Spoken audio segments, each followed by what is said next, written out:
Qui topp ci moom monsieur Cheikh Ahmed Tidiane Youm, honorable député également.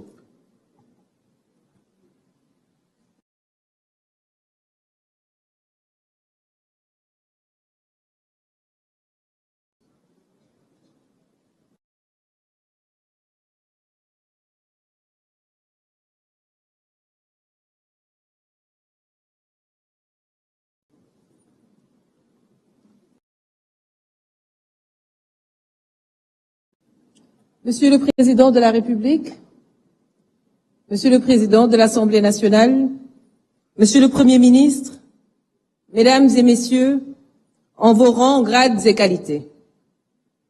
Il est des moments dans la vie d'une nation où le silence devient une trahison, où l'évitement est une faute, où seule la vérité, dite avec courage et avec dignité, pour ouvrir les chemins de l'avenir. Et ce moment d'aujourd'hui en est un. Si nous sommes réunis ici, ce n'est ni pour meubler l'agenda républicain, ni pour prêter à une mise en scène institutionnelle. Nous sommes venus répondre par conviction et nous sommes venus répondre par devoir. Parce que l'écoute, la concertation et le respect de la vérité sont au cœur de notre ADN politique. Mais aussi parce que nous devons collectivement respecter l'intelligence des Sénégalais qui n'en peuvent plus des combines politiques, des promesses sans lendemain et des stratégies de diversion.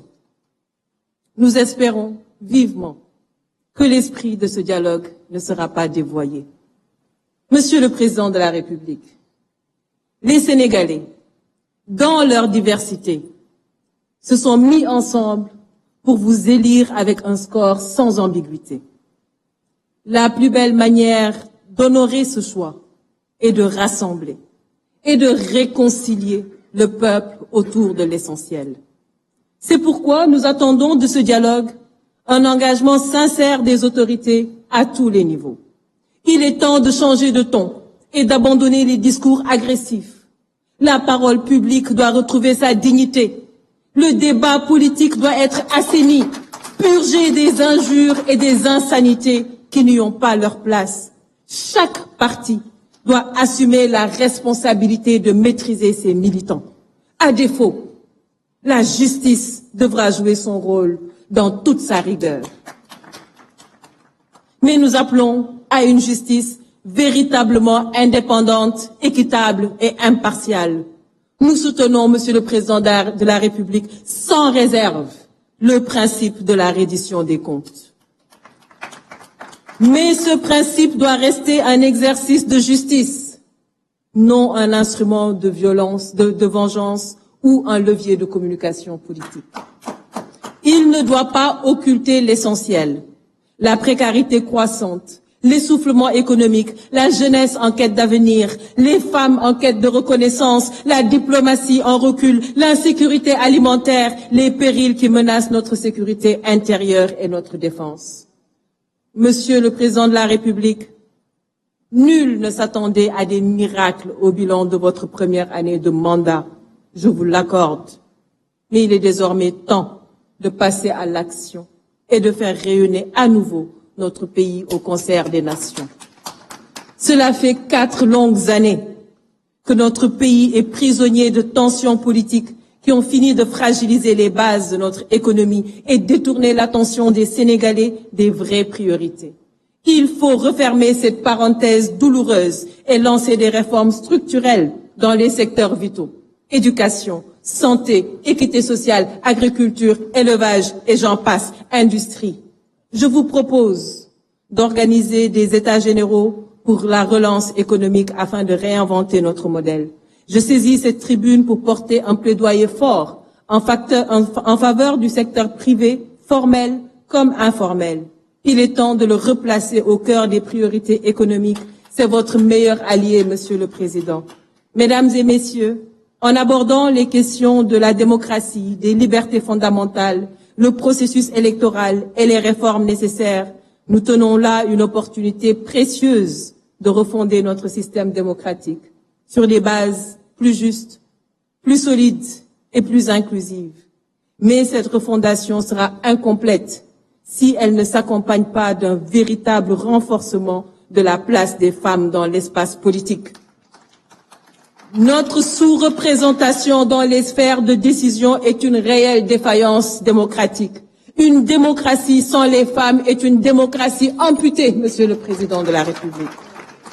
Je salue la présence responsable de la société civile et de l'opposition.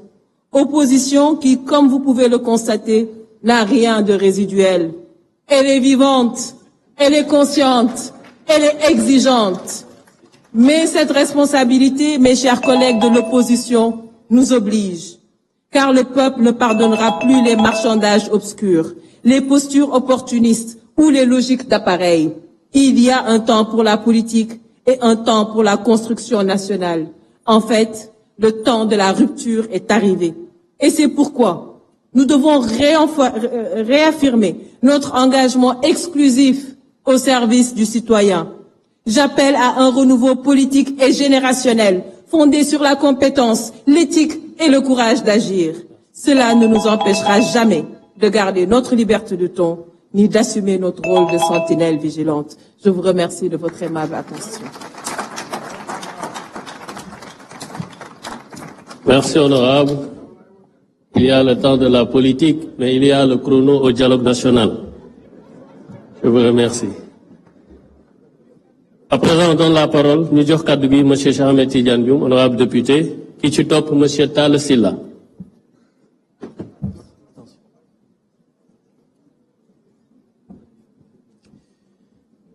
Excellences, Monsieur le Président de la République,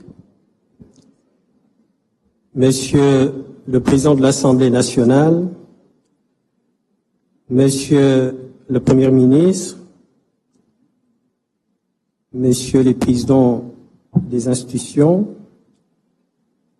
Mesdames, Messieurs les représentants des partis politiques ici présents, les autorités coutumières et religieuses, honorables, distingués invités, maa ngi leen di nuyu.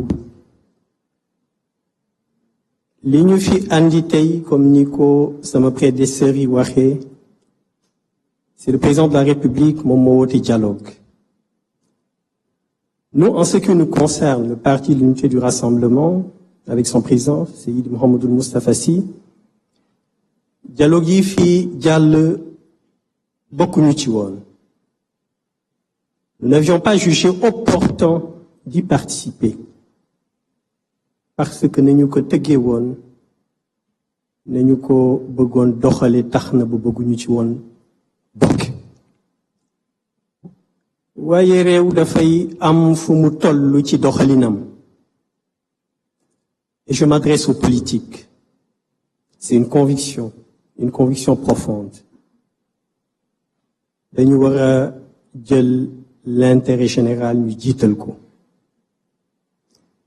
Sénégal fi mu jóge depuis 2021 jàll na ci ay jafe-jafe yu tar.